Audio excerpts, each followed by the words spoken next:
बिस्मिल्लाहिर्रहमानिर्रहीम। अस्सलाम वालेकुम स्टूडेंट्स, कैसे हैं आप सब? उम्मीद करती हूँ आप सब बिल्कुल खैरियत से होंगे। स्टूडेंट्स, आज हम बात करेंगे एमसीक्यूज़ के लिहाज से। बहुत से स्टूडेंट्स कहते हैं कि हम जो है ना एमसीक्यू का पार्ट बहुत अच्छा सा अटैम्प्ट नहीं कर पाते। तो वो वजह क्या होती है स्टूडेंट्स कि आपका जो टॉपिक पे ग्रिप होती है या कॉन्सेप्ट होता है वो बहुत ज़्यादा मतलब अच्छे से क्लियर नहीं होता, ठीक है। या मैं आपको बताऊं कि एमसीक्यूज़ भी जब बनते हैं या आपका सब्जेक्टिव या लॉन्ग क्वेश्चंस बनते हैं तो वहाँ पर आपके पास 30% नॉलेज के क्वेश्चंस होते हैं, ठीक है। 50% आपके पास अंडरस्टैंडिंग के क्वेश्चन होते हैं और देन आपके पास 20% जो है वो एप्लीकेशन के क्वेश्चंस होते हैं। तो अभी जो 30% नॉलेज है इसमें बहुत सी ऐसी चीज़ें होती हैं जो आपके पास टेबल में होती हैं या आपको वैल्यूज़ की फॉर्म में दी होती हैं या साइंटिस्ट का नाम या यूजेस, ऐसी चीज़ें होती हैं कि जो आपको याद करनी होती है, मेमोराइज करनी है, तो ही आप जो है वो ऑब्जेक्टिव अच्छे से कर पाते हैं, ठीक है। नॉलेज का पार्ट होता है इसमें जिसको हम कहते हैं कि बच्चे ने रटा लगाया हुआ, मेमोराइज किया हुआ है तो ही वो अटैम्प्ट कर पाएगा, ठीक है। तो कुछ बच्चे बस कहते हैं कि हमने अंडरस्टैंड कर लिया है तो अब हम कर लेंगे, ऐसा नहीं होता। कुछ चीज़ें आपको मेमोराइज भी करनी होती हैं, ओके। तो आज हम फेडरल बोर्ड के पास्ट पेपर्स के एमसीक्यूज़ को डिस्कस करेंगे और साथ साथ आपको कुछ टिप्स और ट्रिक्स भी बताती जाऊंगी और इससे आपका जो है वो रिवाइज भी हो जाएगा सारा और आपको इतना ये भी पता चल जाएगा कि क्या जो है वो बोर्ड के पेपर्स के जो एमसीक्यूज़ होते हैं क्या बहुत मुश्किल आते हैं, क्या हम उसमें फुल मार्क्स नहीं ले सकते? तो ले सकते हैं, मतलब हम फुल मार्क्स ले सकते हैं अगर हमारी अच्छी सी तैयारी है, हमने थॉरली बुक को पढ़ा हुआ है, ठीक है। Let's start. सबसे पहले हम स्टार्ट करते हैं FBISC MCQs 2019 फाइनल एग्ज़ाम से।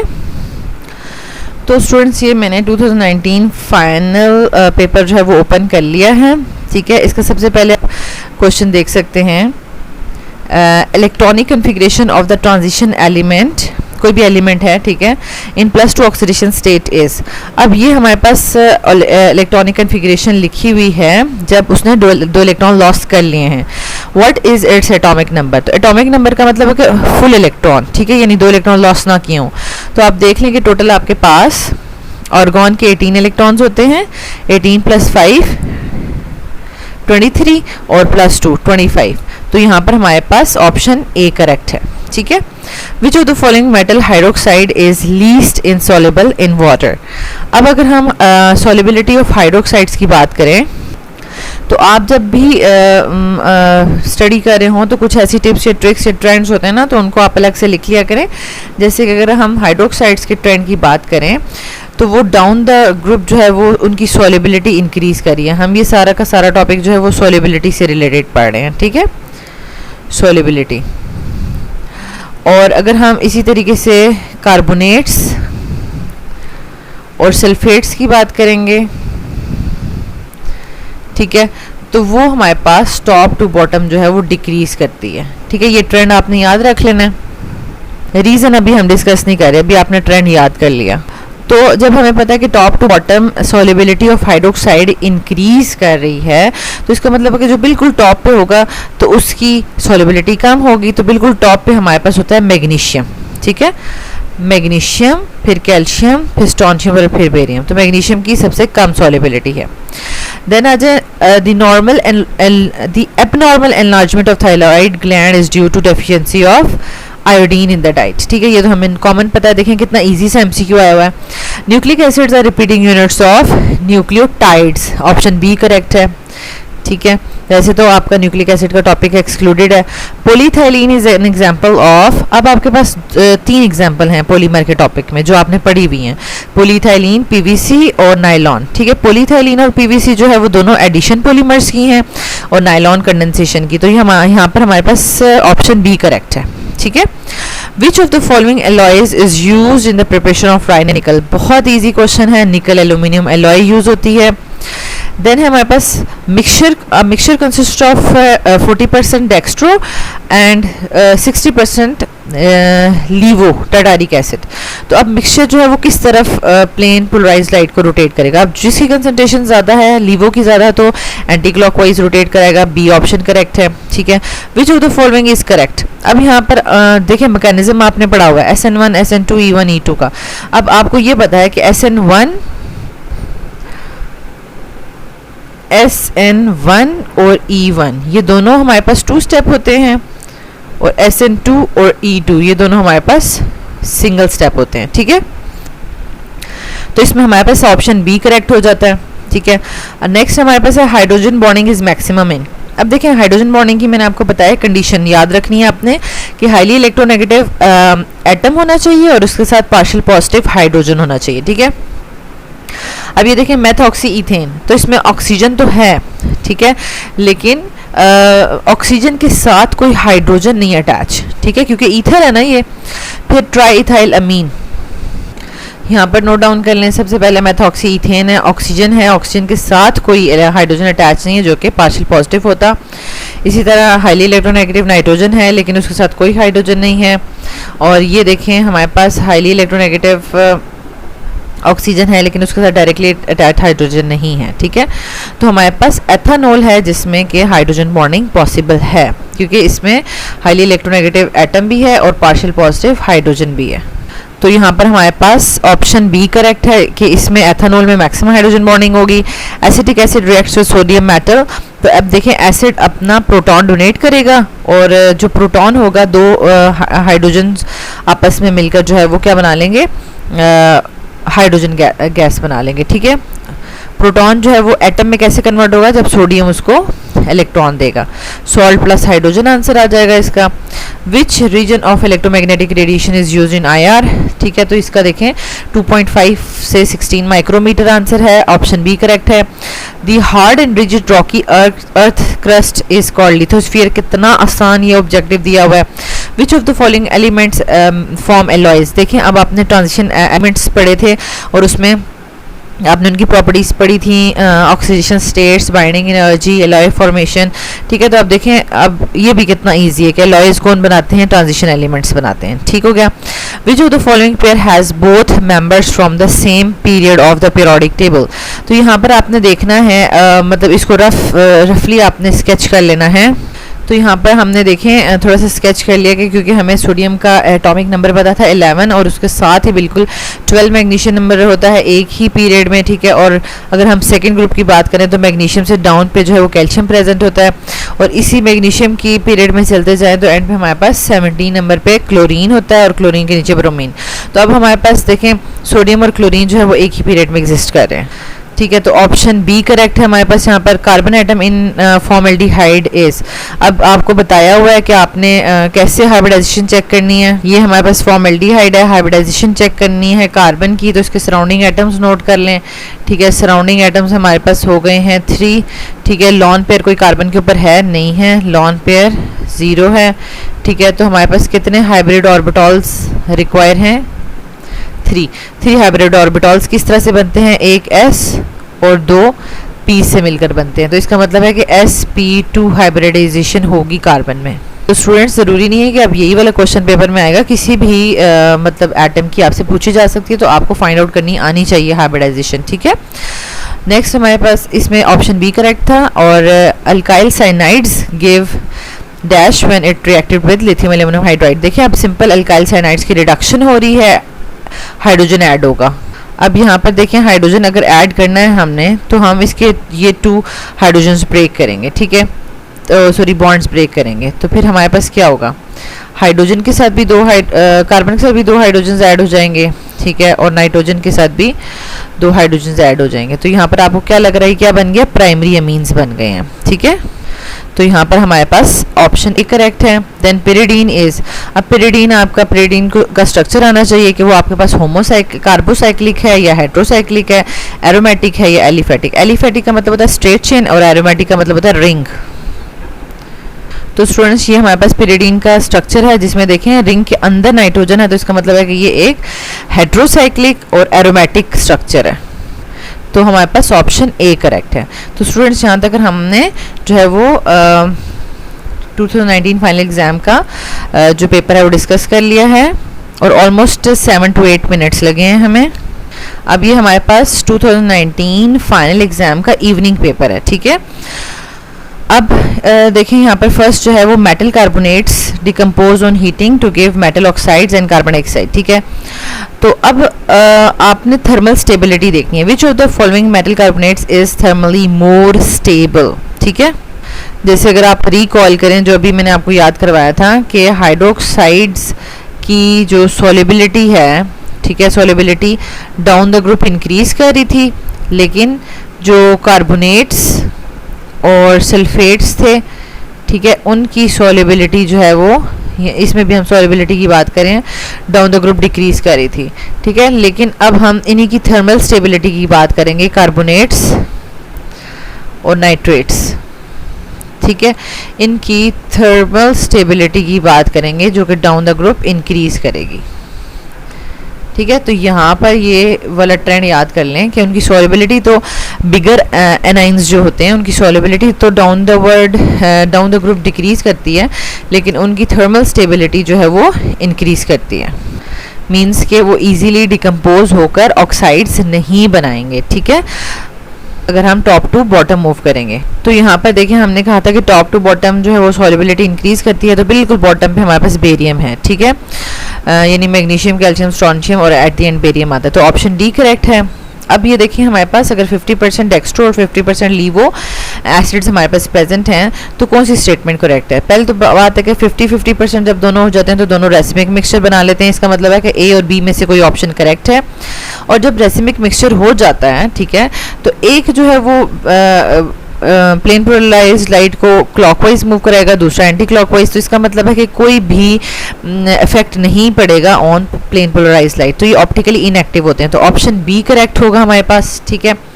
देन हमारे पास आ जाता है which question number 3, which of the following occurs during the initiation stage of radical mechanism. वैसे तो रेडिकल मैकेनिज्म आपका इंक्लूडेड नहीं है, लेकिन उसमें हमने क्या किया था, क्लोरीन को यूवी विजिबल रेडिएशन या सनलाइट की प्रेजेंस में हमने उसको ब्रेक डाउन करवाया था, तो नॉन रेडिकल से रेडिकल्स बने थे। तो ऑप्शन सी करेक्ट है, ठीक है, radicals are found from non radicals. Question number 4 है which of the following will give benzoic acid when treated with alkaline KMnO4। अब बेंजोइक एसिड कैसे बनता है कि अगर बेंजीन के साथ ना कोई भी अल्काइल चेन लगी हो, तो अब देखिए फिनोल के साथ तो OH, बेंजीन के साथ OH लगा होता है, इसमें NO2 लगा होता है बेंजीन के साथ, इसमें CH3 लगा होता है और इसमें NH3 एनिलीन में, तो टॉलीन जो है वो बेंजोइक एसिड बनाएगा। तो यहाँ तक आपने देख लिया है कि मतलब बहुत ही इजी और सिंपल से जो है वो ऑब्जेक्टिव्स आ रहे हैं। विच of the following is not monohydric alcohol. अब देखें जब आपको अल्कोहल्स का टॉपिक पढ़ाया गया तो वहाँ पे आपको बताया गया था कि अगर 2 अल्कोहल्स आ जाते हैं हाइड्रोकार्बन्स में तो वो ग्लाइकोल फैमिली बन जाती है, और अगर 3 आ जाएंगे तो ग्लिसरॉल फैमिली बन जाती है, ठीक है। तो यहाँ पर देखें ग्लाइकोल जो है वो मोनोहाइड्रिक नहीं है, ठीक है, ये इसमें दो हाइड्रोक्सिल ग्रुप होते हैं, तो ऑप्शन सी करेक्ट है। Identify x in the following. अब एक्स को क्या है, यानी यहाँ पर आइडोफॉर्म टेस्ट परफॉर्म हो रहा है, तो हमने हमेशा देखा था कि आइडोफॉर्म टेस्ट में आप स्टार्टिंग में भी आप लेंगे मॉलिक्यूल लेंगे, उसका एक कार्बन जो है वो आइडोफॉर्म बनाने में यूज़ होगा, बाकी जो है वो एसिड जो है सॉल्ट की फॉर्म में एसिड बना लेगा। तो टोटल आप यहाँ पर नोट कर लें कितने कार्बन है आपके पास, 1 और ये 2, ठीक है, 2 कार्बन हैं आपके पास सिंपल। देखिए अब फॉर्मल्डिहाइड में तो 1 कार्बन होता है, ये ऑप्शन रॉन्ग है। बेंजल्डिहाइड में रिंग भी होता है, ये भी ऑप्शन रॉन्ग है। एसीटोन में आपके पास 3 कार्बन होते हैं, ये भी रॉन्ग है। एसिटिल्डिहाइड में आपके पास 2 कार्बन होते हैं, जिनमें से एक जो है वो आइडोफॉर्म बनाएगा और एक एसिड बनाएगा, ठीक है, तो ऑप्शन ए करेक्ट है। नेक्स्ट आ जाता है order of reactivity of alcohol. तो स्टूडेंट्स ये बहुत इंपॉर्टेंट है कॉन्सेप्चुअल पॉइंट ऑफ व्यू से कि अगर OH बॉन्ड क्लीव कर रहा है तो टर्शरी, सेकेंडरी, प्राइमरी और 1 कार्बन यानी मिथाइल, ठीक है, तो उसका क्या ऑर्डर बनता है, कौन सबसे ज़्यादा फास्ट रिएक्शन शो करेगा। तो यहाँ पर नोट डाउन कर लें कि अगर हमारे पास जो है वो OH बॉन्ड ब्रेक हो रहा है, ठीक है, ये बॉन्ड ब्रेक हो रहा है, तो हमारे पास रिजल्टिंग स्पीशी का क्या बन रही है, रिजल्टिंग स्पीशी हमारे पास एनाइन बन रहा है, ठीक है, एनाइन। तो एनाइन को के साथ अगर जितने ज़्यादा R ग्रुप्स अटैच होंगे, इसका मतलब अगर वो टर्शरी है तो वो अगर इलेक्ट्रॉन डोनेट कर रहे हैं, ठीक है, वो भी इलेक्ट्रॉन डोनेट कर रहा है, ये भी, तो इसका मतलब है कि वो इस ऑक्सीजन को अनस्टेबल कर रहे हैं, ठीक है, ये इसको अनस्टेबल कर रहे हैं, तो ये टर्शरी अल्काइल हैलाइड्स का एल्कोक्साइड आयन अनस्टेबल होगा, इसलिए वो बहुत ही स्लो रिएक्शन देगा। अब टर्शरी का स्लो रिएक्शन है तो यहाँ पर ऑर्डर सेलेक्ट कर लें। टर्शरी का स्लो है, फिर उसके बाद फास्ट जो है वो सेकेंडरी का होगा, फिर प्राइमरी का, फिर 1 कार्बन का। तो इसका मतलब है कि ऑप्शन ए करेक्ट होगा। ठीक है, देन आ जाए indicate the most acidic carboxylic acid. अब वो देखें यहाँ पर हमारे पास कार्बोक्सिलिक एसिड की जो एसिडिटी है वो इलेक्ट्रॉन विथड्रॉइंग ग्रुप पे डिपेंड करेगी। ठीक है, जितने ज़्यादा इलेक्ट्रॉन विथड्रॉइंग ग्रुप लगे होंगे उतना ज़्यादा ये जो कार्बोक्सिलेट आयन है ये स्टेबल होगा। ठीक है, अगर हमारे पास यहाँ पर जो है इलेक्ट्रॉन विथड्रॉइंग ग्रुप्स लगे हों, यानी जो इलेक्ट्रॉन्स ले रहे हों, ठीक है, और इस ऑक्सीजन को स्टेबल कर रहे हो, तो वो उतना ही एसिडिटी को इंक्रीज कर रहे होंगे। तो ठीक है, तो यहाँ पर नोट करें कि क्लोरो ब्रोमो जो है वो इलेक्ट्रोनेगेटिव बिहेव करें, इलेक्ट्रॉन विथड्रॉ करें, लेकिन जितने ज़्यादा होंगे, यहाँ पर डी ऑप्शन में डाइक्लोरो है तो ये बहुत ज़्यादा स्टेबल कर रहा है कार्बोक्सिलेट आयन को, तो ये मोर एसिडिक होगा। ठीक है, ऑप्शन डी करेक्ट है। The hydrolysis of triglycerides by alkalis, तो ये सिंपल आपके पास फैट्स हैं जिनको अल्कली के साथ आप जो है वो हाइड्रोलाइज कर रहे हैं। वैसे भी आपको पता है कि बेस हाइड्रोलिसिस आपने पढ़ी हुई है, उसको स्पॉनिफिकेशन कहते हैं। ठीक है, ऑप्शन ए करेक्ट है। तो देखें कितना इजी सा ऑब्जेक्टिव आया है, बिल्कुल मुश्किल नहीं है। Which of the following compounds are not used to adhere the two items.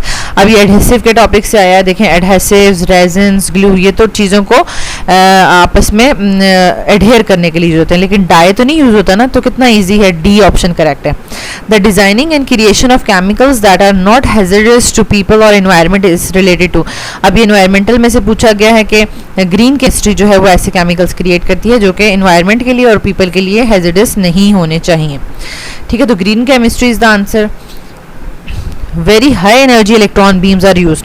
अब देखें जो स्पेक्ट्रोस्कोपी है ना उसमें रेडिएशंस फॉल करवाते हैं, लेकिन जो स्पेक्ट्रोमीट्री है ना उसमें हम जो है वो इलेक्ट्रॉन बीम फॉल करवाते हैं। तो यहाँ पर अब हमारे पास आंसर सी करेक्ट है, मास स्पेक्ट्रोमीट्री। देन हमारे पास आ जाता है good leaving group among the following. तो अब आपके पास जो देखें जब ये टेबल आ गया ना, तो अब आप जल्दी से अल्काइल हैलाइड वाला चैप्टर खोलें और उसमें जो है वो आपके पास जो लिविंग ग्रुप का टेबल है ना वो याद कर लें। उसमें देखें हमारे पास सबसे हाईएस्ट एक पैराटोलिन सल्फोनिक एसिड है। ठीक है, वो बहुत अच्छा लिविंग ग्रुप है, उसके साथ अमोनिया अच्छा लिविंग ग्रुप है, फिर वाटर अच्छा लिविंग ग्रुप है। तो ये सारे जो है वो पुअर लिविंग ग्रुप हैं। तो option D correct, option A correct है। ठीक है, which of the following is not a hydrocarbon. अब इन सब के स्ट्रक्चर आने चाहिए आपको, मेसिटाइलिन, रेजरसिनोल, ड्यूरीन, क्यूमीन। ठीक है, अब स्टूडेंट सबसे पहले तो हम इसका स्ट्रक्चर बना लेते हैं। ठीक है, मेसिटाइलिन का क्या स्ट्रक्चर है कि आपके पास यहाँ पर 3 मिथाइल ग्रुप्स हैं।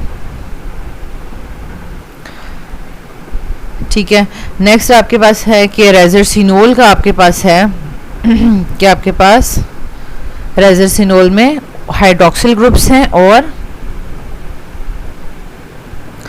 मेटा पोजीशन पे। मैंने आपको रेजरसिनोल का हिंट भी याद कराई थी, कैटिकोल, हाइड्रोक्विनोन और रेजरसिनोल। ठीक है, कैटिकोल और रेजरसिनोल ऑर्थो और पैरा डायरेक्टर हैं और रेजरसिनोल मेटा डायरेक्टर था, और उसमें ये देखें ये मेटा पोजीशन पे 2 H लगे हुए हैं। ठीक है, नेक्स्ट है क्यूमीन। तो क्यूमीन में जैसे टॉलिन होता है ना, टॉलिन के ऊपर एक CH3 होता है, CH3 में से 2 हाइड्रोजन निकाल के वहाँ पर आप 2 मिथाइल लगा दें, जैसे इसके जो 2 कान बने हुए हैं इसके। ठीक है, क्यूमीन के 2 कान बने हुए हैं। फिर आ जाता है ड्यूरीन। ठीक है, ड्यूरीन में 4 इसके जो है वो इस तरह से निकले हुए, पाँव निकले हुए हैं जैसे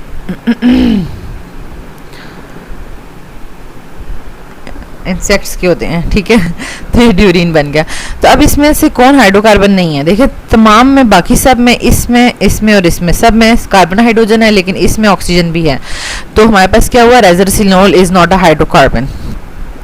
ठीक है, तो हमारे पास बी ऑप्शन करेक्ट है। Which of the following. अब ये वाला देखें क्वेश्चन नंबर जो 14 है ना, ये असल में बच्चे का ये चेक करने के लिए किया गया है कि इसने बेंजीन वगैरह के, फिनोल के, उनके डेरिवेटिव्स के स्ट्रक्चर याद किए या नहीं। ठीक है, which of the following is an amphoteric hydroxide. तो ये तो बिल्कुल सिंपल है, सोडियम और मैग्नीशियम का बेसिक है, सिलिकॉन का एसिडिक है और एल्यूमिनियम का एम्फोटेरिक है, ऑप्शन ए करेक्ट है, ठीक है। The coordination number of the carbonyl is, अब ये कोऑर्डिनेशन नंबर आपकी डेफिनेशन इंक्लूडेड है, और देखें ये बड़ा इंपॉर्टेंट है, यहाँ तो बड़ा सिंपल सा दिया हुआ है, जितने लिगेंड्स अटैच हैं उतना इसका कोऑर्डिनेशन नंबर है, मतलब 4, ठीक है। लेकिन अगर बाइडेंटेट, टेट्रा या हेक्साडेंटेट लगे हुए हैं तो वो आपने नोट डाउन करना है, ठीक है। जितने इलेक्ट्रॉन पेयर डोनेट हो रहे हैं ना मेटल को, उतना वो कोऑर्डिनेशन नंबर होता है, ठीक है। जैसे यहाँ पर अब 4 कार्बोनाइल जो हैं, अब ये देखिए ये मोनोडेंटेट है ना कार्बोनाइल, इसके पास एक एक पेयर है, ठीक है। तो 4 पेयर्स आ रहे हैं निकल के, तो 4 यानी ये हो गया, इसका कोऑर्डिनेशन नंबर 4 हो गया।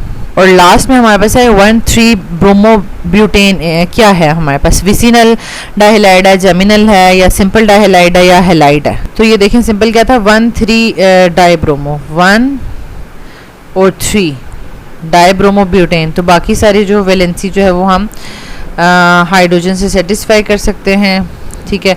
अब देखिए एक ही कार्बन पे दोनों हाइड्रोजन होते तो वो जेमिनल होता, और बिल्कुल एक साथ कार्बन पे होते हैं ना, एडजेसेंट कार्बन पे जो आपस में जुड़े हुए हैं, यानी इस कार्बन पे और इस कार्बन पे होता तो वो क्या होता, विसिनल होता। लेकिन ये दूर है, ठीक है, तो ये सिंपल डाइहैलाइड है। तो ये हमारे पास ऑप्शन सी करेक्ट है, ओके।